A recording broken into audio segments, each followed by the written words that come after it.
Hello বন্ধুরা, তোমরা সবাই কেমন আছো? যা গরম পড়েছে, রবিবার দিনকে এত গরম পড়েছিল তো কর্তাগিন্নি মিলে বেরিয়ে পড়েছিলাম ঘুরি একটু, চলো আর কি খাওয়া যেতে পারে। মোমো চাও দেখে তো খুবই গরম লাগছিল, তো চলে গেলাম তেওয়ারি ব্রাদার্সে গিয়ে বললাম দহি বড়া আছে? বলছে না, দহি বড়ার মতনই গুজিয়া বড়া আছে। তা আমি বললাম গুজিয়া বড়াটা আবার কি? তবে লম্বা লম্বা তোমাদের দেখাচ্ছি, দেখো আমি খাচ্ছি এখন। তো খেতে খেতে একটুখানি শ্যুট করলাম। তো গুজিয়া বড়াটা হচ্ছে এই যে গুজিয়াটা তোমাদের দেখাচ্ছি, এই যে দেখতে পাচ্ছ, এটা হচ্ছে গুজিয়া বড়া। এই বড়াটা হচ্ছে যেরকম বিউলির ডালের বড়া হয় দই বড়া, ওই রকমই ভেতরে কাজু কিশমিশ সব দেওয়া থাকে, স্টাফিং দিয়ে তারপরে এই বড়াটা বানানো হয়। আর তারপরে আমি বললাম ঠিক আছে তাহলে আগে এক প্লেট খেয়ে দেখি। তো আমার কর্তাকে দিয়ে দিলাম, কর্তা মশাই খেতে খেতে বলছে আরে হ্যাঁ তাই তো, ভেতরে কাজু কিশমিশ অনেক কিছু দেওয়া আছে, বেশ ভালো লাগছে খেতে, নতুনত্ব একটা আইটেম। তো খাওয়া দাওয়া হলো, 85 করে নিল এক প্লেটে। একটাই গুজিয়া বড়া থাকে আর চাটনি টাটনি দিয়ে যেরকম দই বড়া হয় ঠিক সেই রকম। তো ওই এক প্লেট খেয়ে কিন্তু আত্মায় মানে স্বাদ মিটলো না। বাড়িতে আসলাম, ফ্রিজ খুলে দেখি, আমার ডাল টাল আমি সব ফ্রিজে রাখি যাতে নষ্ট না হয়, পোকা টোকা না ধরে। তো দেখলাম যে বিউলির ডাল আছে, সাট দই পেতে দিলাম, দই পেতে দিয়ে বিউলির ডাল ভিজিয়ে দিলাম। সোমবার দিন সকালবেলা উঠে বড়াগুলোকে একদম মিক্সিতে পেস্ট করে দই বড়া বানিয়ে ফেললাম। আমি আর গুজিয়া বড়াটা বানাইনি, কারণ ভেতরে সেই স্টাফিং দিয়ে কাজু কিশমিশ ওইসব আর বানাতে পারবো না অত খাটনি করে। জাস্ট বড়াগুলো বানিয়ে জলের মধ্যে ভিজিয়ে রেখে, দই বড়াতে আমি কোনো আর চাল টাল দিই না, বিউলির ডাল ভিজিয়ে রেখেছিলাম, তারপরে মিক্সিতে ভালো করে পেস্ট করে নিয়ে সাদা তেলের মধ্যে এবার এই বড়াগুলোকে ভেজেছি। আর বড়ার মধ্যে যে ছোট ছোট দেখতে পাচ্ছ কালো জিনিসগুলো, ওটা হচ্ছে যেটা হচ্ছে জোয়ান, হ্যাঁ ভুলে গেছি, জোয়ান আর নুন দিয়ে ভালো করে বড়াগুলোকে ফেটিয়ে নিয়েছি। যে ব্যাটারটা ছিল ফেটিয়ে নেওয়ার পরে তারপরে এবার সাদা তেলের মধ্যে বড়াগুলোকে ভেজে নিয়েছি। ওই ভিডিওগুলো আর দেখালাম না, আমার ইউটিউব চ্যানেল আছে, ইউটিউব চ্যানেলে আগেও আমি দই বড়ার রেসিপি সব দিয়েছি।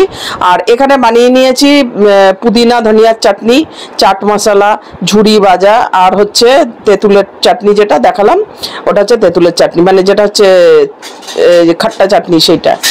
আর নিয়ে নিয়েছি সব কিছুই। আর এই যে দই বড়াটা এখন কিভাবে সাজাচ্ছি তোমরা দেখে নাও। এই দেখো দই বড়াগুলো একটু দইগুলো সব জমে ভেতরে আমি ভিজিয়ে রেখেছিলাম ফ্রিজে। আর আমার দই বড়া ঠান্ডা ঠান্ডা না হলে খেতে একদম ভালো লাগে না। দই বড়া যত ঠান্ডা হবে গরমের দিনে ততই কিন্তু খেয়ে মানে আত্মা একেবারে তৃপ্তি মানে স্বাদ মিটে যায়। তো দেখো এখন পরপর করে সাজিয়ে নিচ্ছি এগুলোকে। এবার সাজিয়ে নিয়ে তার উপর থেকে এবার একটু বিট নুন দিয়ে দেবো, চাট মশলা সব পরপর করে এরকম করে একটা একটা করে দিতে থাকবো। আর একটু জল দিয়ে নিয়েছি, দইটা যেহেতু ঘন হয়ে গেছে আর বড়াগুলো টেনে নিয়েছে। আর বড়াগুলো তোমরা দেখতে পাচ্ছ এতটা সফট হয়েছে যে হাত দিয়ে ধরতে গেলে এই যে ভেঙে ভেঙে যাচ্ছে। তো এই যে বড়াগুলোকে দেখো এখন নিচ্ছি বাটির মধ্যে সাজিয়ে, মেয়ের জন্য বাড়ছি, মেয়ে বললে একটু খাবে। তো আজকে আমরা ডিনারে এটাই করব, কারণ রাত্রিবেলা দেখবে গরমের দিনে ভাত খেতে একদমই ভালো লাগে না। যদি জল ডালা ভাত হয় তাহলে ঠিক আছে, জল ডালা ভাত খেতে ভালো লাগে। আর তার সাথে যদি টক দই হয়, তার সাথে কোনো ভাজাভুজি হলো, তো সেই রকম খেতে কিন্তু খুবই ভালো লাগে। আর দই বড়া হলে যেন গরমের দিনে সকাল বিকেল রাত্রি মনে হয় যেন শুধু দই বড়া খেয়েই থাকি। এই গরমের মধ্যে মাছ মাংস একদমই খেতে ভালো লাগে না। আর জানো যে কতটা শরীর গরম হয়ে যায়, তো খেতে কিরকম লাগে আর ভালো লাগে না। তো দই বড়া এতটাই গরমে খেতে ভালো লাগে, আমি গরমকাল আসলে দই বড়া করা মানে শুরু করে দিই। তো আমি আগে একটু চালও দিতাম এর সাথে, গোবিন্দভোগ চাল। তো চালটা দিলে কি হয়, বড়াটা একটু ভারী ভারী হয়। আর শুধু যদি বিউলির ডাল দিয়ে করো তো দেখবে বড়াটা একদম ফ্লপি, একদম সফট হয়ে যায়। তো একটু বিট নুন দিয়ে নিলাম বড়াটা সাজিয়ে, তার উপরে এবার দিয়ে দিচ্ছি ইমলি চাটনি। ইমলি চাটনিটা খুবই সহজ, ইমলির পাল্প বার করে তার সাথে আখের গুড় দিয়ে, এর মধ্যে আমি মশলা দিয়েছি, ভাজা মশলা দিয়েছি, ধনের গুঁড়ো, জিরের গুঁড়ো, লঙ্কার গুঁড়ো, নুন, এগুলো দিয়ে ইমলি ওই পাল্পটাকে ভালো করে ফুটালেই হয়ে যায় ইমলি চাটনি। এবার ইমলি চাটনি দিয়ে দেওয়ার পর এবার দিয়ে দেবো ধনিয়া পুদিনা চাটনি। মানে পুদিনাটা আমি এই ফার্স্ট টাইম দই বড়ায় দিচ্ছি, তো খেতে কিন্তু ভালোই লাগলো।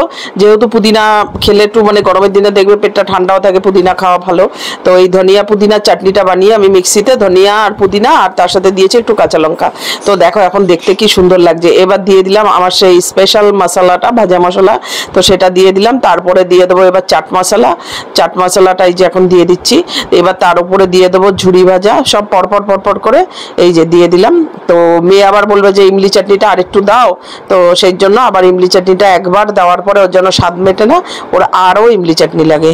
তো আমার চিকেন তন্দুরি রেসিপি তোমাদের কিরকম লাগলো অবশ্যই জানাবে কমেন্ট করে। আর এই দই বড়া তোমাদের কিরকম লাগলো। তো এই দই বড়াটা মেন হচ্ছে বড়াটাকে ভিজিয়ে রাখতে হবে ডালগুলোকে, তারপরে বড়া ভাজতে হবে, বড়াগুলোকে ভেজে জলের মধ্যে দিয়ে দিতে হবে ঠান্ডা জলে।